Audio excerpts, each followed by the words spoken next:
Despite what I like to believe, liberty is a complex idea. It's been developing over hundreds of years in European and American history, being asserted, challenged, and reformed.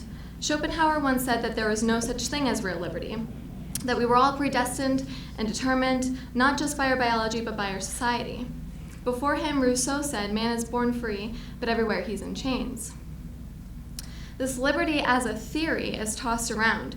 It morphs depending on the light it's seen in. Sometimes it even folds in on itself and implodes. I want to ask a question that deals with its implosion. Whom do we deprive of liberty for the sake of liberty? Post-colonial studies jumps on this question. Its quintessential example is the domination and colonization of Native American people for the sake of manifest destiny, the taking of liberty for the purpose of saying, give me liberty or give me death. But here, we define liberty as anything that doesn't harm another. In this context, the refrain, so long as it doesn't hurt anyone, comforts us. It excludes the type of blatant domination and colonization that occurred with the Native Americans out of the realm of possibility, or at least it seems to. Foucault traces the history of the penal system, the birth of the prison, in his book, Discipline and Punish. If you're familiar with the text, you know that he reveals the shift from sovereign power, which was theatrical, arbitrary, and violent, most epitomized in the theater of the gallows, to the more naturalized, objective, and systematic power of the panopticon. Although the impetus for this reform came from humanist philosophers, Foucault reveals that the latter did not in actuality become more humanistic. The new organized, objective, and neutral system only became more efficient. But Foucault's analysis of the history of the penal system concerns mostly Western Europe. So what of the development of incarceration in the US specifically? In 2014, Naomi Murakawa published a book entitled The First Civil Right: How Liberals Built Prison America. Unlike many scholars, she does not solely indict conservative Republicans for tough-on-crime rhetoric.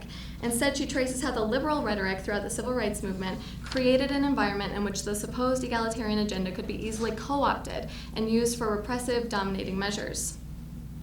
Interestingly, it seems as though the liberal and conservative criminal reforms she traces follow precisely the same exact reasoning of England and France in Foucault's classical period. Namely, they both portray a need to move from arbitrary violence to systematic violence. During the civil rights movement, liberals and conservatives differed on the root cause of what they believed was a crime problem. While conservatives believed that crime was caused by integration, liberals believed that crime occurred due to the United States' history with enslavement, which created a hostile relationship between white and black people. White people then, out of this hostility, would commit arbitrary violence against African Americans, Mexican Americans, and Native Americans. She gives the following example. In the Los Angeles Zoot Suit riots, over 1,000 white people, many of whom were soldiers and sailors, marched through East Los Angeles and assaulted the Zoot Suit hoodlums. A Zoot Suit is something analogous to like a hoodie or baggy pants. Mostly Mexican Americans, white people, many of whom were soldiers and sailors, marched through East Los Angeles and assaulted the Zoot Suit hoodlums, mostly Mexican Americans as well as African and Filipino Americans. White mobs ruled the streets for 10 days. Some attackers stripped victims of their suits and stole their money, but this violence could not in any practical sense be called lawless. Los Angeles police officers followed the white rioters, observed their assaults, and participated in the beatings. Police officers arrested Mexican Americans, and the Los Angeles City Council made it a misdemeanor to wear a zoot suit. This was not only state-sponsored white violence, but more accurately, white violence enabled and administered by the criminal justice system. This type of violence, or white lawlessness, came to be seen in light of World War II and the Cold War as a legitimate threat to state legitimacy. Organizations within the U.S. were indicting the U.S. for the same exact type of racist violence that we were fighting against overseas. To respond to this, liberal law and order advocates distinguished between lawless violence, such as mobs or lynchings, and lawful violence, such as state punishments or execution. Thus, Murakawa writes, when liberal law and order campaigns pursued the right to safety as the first step toward racial equality, they had to build a bigger, better, stronger, and more systematic carceral state in order to pursue that safety. This looked like putting more money into training police officers, increasing the salaries of police officers to attract more qualified candidates, and increasing the systemization of sentencing and more. So despite the fact that white violence enabled and administered by the criminal justice system was the normal thing to do at the time, both conservatives and liberals had a singular faith in the federal government to correct racial ills through better machinery. They both believed that well-administered punishment was necessarily just, that increased law and order would protect racial minorities from white police violence, that a better carceral state would be strong enough to control racial violence in the streets, and regimented enough to control racial bias in the criminal justice system. It was vital that the only option to stop racial crime was to build a better carceral state, because when white police joined white mobs in murdering racially diverse citizens, the lawless violence threatened that legitimacy of the state. The response had to be, it must have been something that would not just eliminate the racial violence, but something that would restore the legitimacy, the neutrality, the objectivity, and the rightfulness of the state. Interestingly, these agendas for race-neutral machinery actually propelled the development of the punitive carceral state. The bigger and better federal carceral machinery was later co-opted, both by conservative and by liberal administrations who needed, in order to get elected, to promote tough-on-crime laws. Because of its supposed neutrality, any state-based racial violence could easily be construed as objective, not racist. For instance, Murakawa outlines how the evolution of narcotics mandatory penalties responded to the racial distribution of narcotics arrestees. To make a lot of data short, I'm just going to say in 1933, narcotics arrests were 67% white and 11% black. These arrests were not treated harshly. By 1950, arrests were 46% white and 50% black. The next year, in 1951, Congress passed a harsh drug-related mandatory minimum sentences. By 1955, arrests were 36% white and 63% black. Congress ratified those minimums in 1955.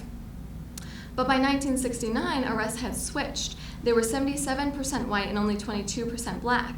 The next year, in 1970, although public punitivists had hit new highs at the time, Congress repealed the drug-related mandatory minimums and critiqued them, saying things like they hamper the process of rehabilitation, they infringe on proper judicial rules, they exacerbate problems of youth alienation, and they wrongly punish casual violators as if they were hardened criminals. This sounds familiar to us. Congressmen spoke to the arbitrariness of drug mandatory minimums. John Jarman said that drug addiction is a criminal offense, quote, only because we have made it one. Despite how outrageous it sounds, the opinions on punitive measures for narcotics flipped again. A decade and a half later, in 1984, 1986, and 1988, Congress passed mandatory drug penalties. Again, but this time the central punitive target was crack cocaine, which since 1910 had been referred to as, quote, Negro cocaine madness. And in 1993, African Americans represented 88.3% of all federal crack distribution convictions. As a more recent, quick example of the racialized lawmaking, I want to note that in 2007, 2 Louisiana cities passed indecency laws punishable by jail time and fines for wearing, quote, saggy pants, a clothing laden undeniably with racial associations. So it's clear that the systemization of our laws did not actually promote, as Murakawa says, freedom from state-sanctioned racial violence. It merely promoted protection from lawless private violence by an enhanced, quote-unquote, neutral carceral state. And the carceral systematic state can easily perpetuate racial violence and retain its legitimacy as a state, as long as it abides by the laws and codes that it sets for itself. 2 minutes. So back to the Native American example.